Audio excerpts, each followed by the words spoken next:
market research firm, the NPD Group, released its analysis of November's console sales. November, of course, was launch month for the PlayStation 5 and Xbox Series X and S.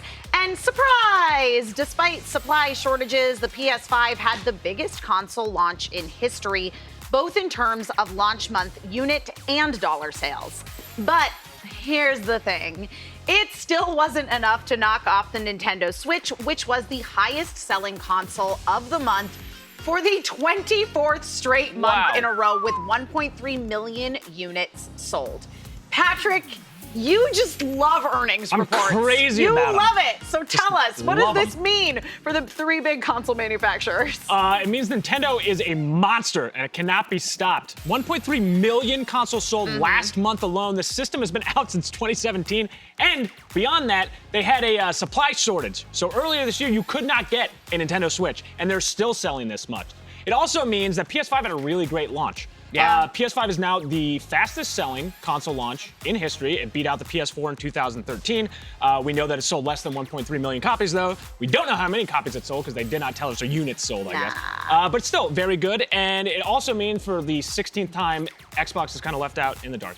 Yeah. Don't forget, PlayStation 3 times as expensive as the Switch 2, potentially, which means that those sales are even more significant in that framing. No, absolutely. Though I am curious as far as Switch goes, because the thing is even though obviously it's much more of a glaring problem with the PlayStation 5 particularly, and I guess to a lesser degree the Xbox Series S/X, but Nintendo Switch, there still is a shortage of those. Like, you can get Switch Lites pretty easily now, but as far as like the Switch proper, it's still a little bit of a struggle to get your hands on one. So I wonder if Switch did have like an infinite supply, how much better would their numbers be?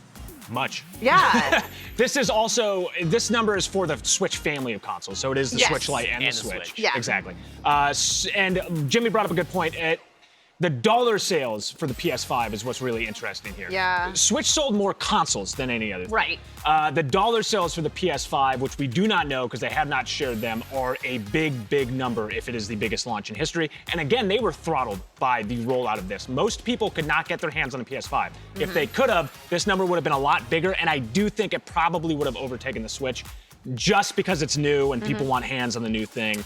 And people are clamoring over this. They still want it. We'll see what the December numbers are. Well, people can't get their hands on a PS5, but they can get their hands on the new DualSense controller, which also achieved the highest launch month unit and dollar sales for a gamepad in US history. Can I tell you why this is important and why it's very interesting? The Xbox controller, for the last almost as long as the Nintendo, has been the #1 every single month. So it's exciting to see a new one kind of knock that one off.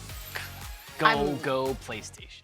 Hey, you. That's right, you. Thanks for tuning in. Check out more great moments from the download on our YouTube at Watch VENN, and you can watch the full episode and catch up on VENN.tv. I'll see you there.